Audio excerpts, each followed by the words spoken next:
Hello my to family, कैसे हो? I hope guys आप मस्त होंगे। तो गाइज ये एंड्रॉयड हैकिंग की हमारी सेकंड्स वीडियो।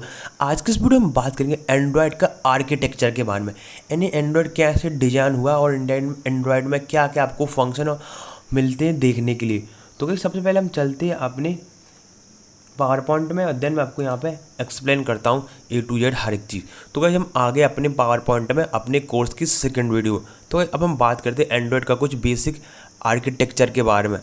तो गाइज जो एंड्रॉयड है, गाइज जो एंड्रॉयड का आर्किटेक्चर है गाइज ये मोस्टली हमारा 4 लेयर में डिवाइड है, फिर के लिए हमारा आर्किटेक्चर 4 लेयर में बना है एंड्रॉयड का। तो ये सबसे पहले हम बात करते हैं, अगर आप कोई फ़ोन लेके आते हो मार्केट से, न्यू फ़ोन लेके आते हो तो उसमें क्या क्या चीज़ होता है। तो मान के चलो आपने एक फ़ोन लिया, उस फ़ोन में कुछ नहीं है। जी हाँ दोस्तों, एकदम फ़ोन एकदम खाली, उसमें एंड्रॉयड का ऑपरेटिंग सिस्टम नहीं पड़ा, ठीक है। तो जो आपका डिवाइस है वो आपका एकदम खाली है, एक डब्बा, उसमें कुछ आप चला ही नहीं सकते, क्योंकि जब तक अगर आपके सिस्टम में ऑपरेटिंग सिस्टम नहीं है तब तक आप उसको यूज नहीं कर पाओगे, ठीक है। तो जब आप मार्केट से लेकर आए एकदम नया, उसमें मतलब कोई ऑपरेटिंग सिस्टम नहीं है, सपोज दैट, ठीक है। तो क्या होगा, तो गाइस जब भी आप अपने एंड्रॉयड डिवाइस में ऑपरेटिंग सिस्टम डालते हो एंड्रॉयड का, तो जो ऑपरेटिंग सिस्टम है सबसे पहले क्या करता है, सबसे पहले हमारे कर्नल के पास जाता है। जी हाँ दोस्तों, जो हमारी कर्नल लेयर होती है एंड्रॉयड आर्किटेक्चर में उसके पास जाती है। जो कर्नल लेयर आखिर करती क्या है, फॉर एग्जांपल जब आपने अपने अपने मोबाइल में एंड्रॉयड का ऑपरेटिंग सिस्टम डाला तो ऑपरेटिंग सिस्टम तो चला गया, बट ऑपरेटिंग सिस्टम को पता है नहीं मेरे को क्या करना वहाँ जा गए, ठीक है। तो जो कर्नल होता है हमारा लाइनक्स का कर्नल, हमारा लाइनक्स का कर्नल ऑपरेटिंग सिस्टम को कमांड देता है कि आपको क्या क्या करना है। यानी सिंपली के लिए जो हमारा ऑपरेटिंग सिस्टम होता है और जो कर्नल होता है, कर्नल ऑपरेटिंग सिस्टम को संभालने का काम करता है कि तुमको ये चीज़ करनी है हमारे इस मतलब डिवाइस में, इसी में हमारी सब प्रोसेस होती हैं। तो आई होप आपको क्लियर हो गया होगा। सेकंड आता है हमारी लाइब्रेरीज। लाइब्रेरीज क्या होती है, फॉर एग्जांपल आपको कोई फंक्शन है, आपको कोई चीज़ को कॉल करनी है। जैसे आपने फ़ोन लिया, आपको किसी एक बंदे के पास कॉल करना है, जैसे कोई इंसान को कॉल करना है, या फिर आपको गूगल पर कोई चीज़ ब्राउज करनी है, या फिर आपको कोई चीज़ ईमेल करनी है, फिर कोई चीज़ भेजनी है, सेंड करनी है, कुछ भी।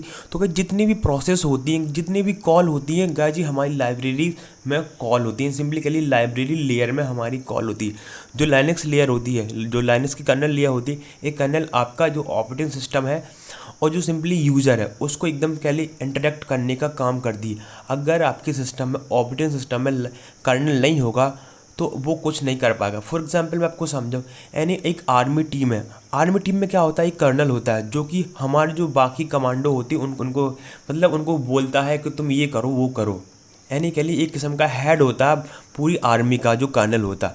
और कर्नल के नीचे आता है हमारा लाइब्रेरी, जो एक पार्टिकुलर इंसान है। फिर कह ली पार्टिकुलर, मैं गाइज आपको यहाँ पे इंसान में इसलिए बोला क्योंकि मैंने आर्मी का एग्जाम्पल दिया। गाइज लाइब्रेरी क्या होती है, लाइब्रेरी कॉल करती है पार्टिकुलर आपकी एक फंक्शन, एक सिचुएशन के लिए। अगर आपको किसी इंसान के पास कॉल करनी है फ़ोन पे, तो लाइब्रेरी जाकर वहाँ पे कॉल करेगी कि भाई तू उस इंसान के पास फ़ोन लगा दे। या फिर आपको ब्राउज़र में कुछ चीज़ सर्च करनी तो लाइब्रेरी वहाँ पर जाएगी कि भाई तू उस जो इंसान की क्वेरी है वो वहाँ पे सर्च कर दे। यानी जो सिंपली पूरी क्वेरीज होती है लाइब्रेरी में वो यहीं पे होती है। और इसके बाद आता है हमारा application framework. Guys application framework में होता क्या है, गाइज सपोज दैट अगर आप किसी इंसान के पास फ़ोन लगा रहे, ठीक है, और आपको बैकग्राउंड में कोई मतलब के लिए और कुछ काम करना है, एडिटिंग वगैरह करना है, गाने सुनने, वैसे गाने तो नहीं सुन सकती अगर फ़ोन लगाते हैं, या फिर कोई ब्राउज़र पर कोई चीज़ सर्च करनी है, तो गाइज वो क्या करता है, गाइज जो हमारा लाइब्रेरी होती है, वो जो कर्नल होता है, कर्नल हमारे लाइब्रेरी के पास कॉल करता है और देन लाइब्रेरी के थ्रू हमारे एप्लीकेशन फ्रेमवर्क के पास क्वेरी जाती है कि भाई इस इंसान को वन टाइम पे दो काम करना है, तो तू ये काम कर, तू डायरेक्ट कॉल कर एंड्रॉयड रन टाइम के पास। जी हाँ दोस्तों, तो क्या जो एंड्रॉयड का रन टाइम होती है, लाइब्रेरी का एक पार्ट होता है एंड्रॉयड रन टाइम। ये क्या करता है, जब आपको एक से ज़्यादा प्रोसेस करनी है तो इसके पास कॉल करता है, तो ये आपकी हेल्प करती है एक से ज़्यादा प्रोसेस करने में। तभी हम एक समय पर बहुत सी चीज़ कर सकते हैं, हम गाना सुन सकते हैं, एडिटिंग कर सकते हैं, कॉल कर सकते हैं, फिर चैटिंग वगैरह कुछ भी कर सकते हैं। देन इसी लाइब्रेरी फिर कह लिए इसी लेयर के थ्रू हम करते हैं। अब हम बात करते हैं लास्ट, जो कि हमारी एप्लीकेशन लेयर होती है। इस लेयर से हम क्या करते हैं, जब भी हम कोई ऐप इंस्टॉल करते हैं अपने सिस्टम में, तो जो ऐप होता है, जो ऐप का चलते इंटरफेस होता है, देन इसी ऐप के थ्रू हमारे आगे का वर्क होता है। सपोज दैट आपने व्हाट्सअप इंस्टॉल किया अपने ऑपरेटिंग सिस्टम में। तो क्या होगा, जो व्हाट्सअप आपका चला, ठीक है, चला, अब व्हाट्सअप क्या करेगा, व्हाट्सअप जाएगा आपके सिंपली लाइब्रेरी के पास। जी हाँ दोस्तों, लाइब्रेरी के पास, लाइब्रेरी को कॉल करेगा कि भाई मेरे को ये चीज़ करनी है आपके अपने फ़ोन में, ठीक है, तो मेरे को तू हेल्प कर। तो जो होगा, तो लाइब्रेरी आपका जी क्वेरी है वो आपकी क्वेरी सुन लेगा और रिजॉल्व कर देगा जो आपकी क्वेरी है। फॉर एग्जांपल आपको गाना सुनना है तो लाइब्रेरी क्या करेगी, आपके लिए गाना ले देगी, मतलब गाना प्ले कर देगी। और देन अगर आपकी ये भी क्वेरी कि भाई मेरे को गाना भी सुनना, मेरे को साथ में दूसरा काम भी करना, तो जो क्या होगा, जो लाइब्रेरी फंक्शन है होगी वो एप्लीकेशन फ्रेमवर्क को कॉल करेगी। देन एप्लीकेशन फ्रेमवर्क आपके एंड्रॉयड रन टाइम के पास कॉल करेगा। इससे क्या होगा, आप एक समय पे 2-2 काम कर सकते हैं, फिर 3-3 या फिर 4-4 काम कर सकते हो। देन इसी प्रकार हमारा कर्नल पूरी प्रोसेस को मैनेज करता है एंड्रॉयड आर्किटेक्चर में। आई होप आपको इतना समझ में आ गया होगा जो मैंने समझा। अब हम बात करते हैं आगे।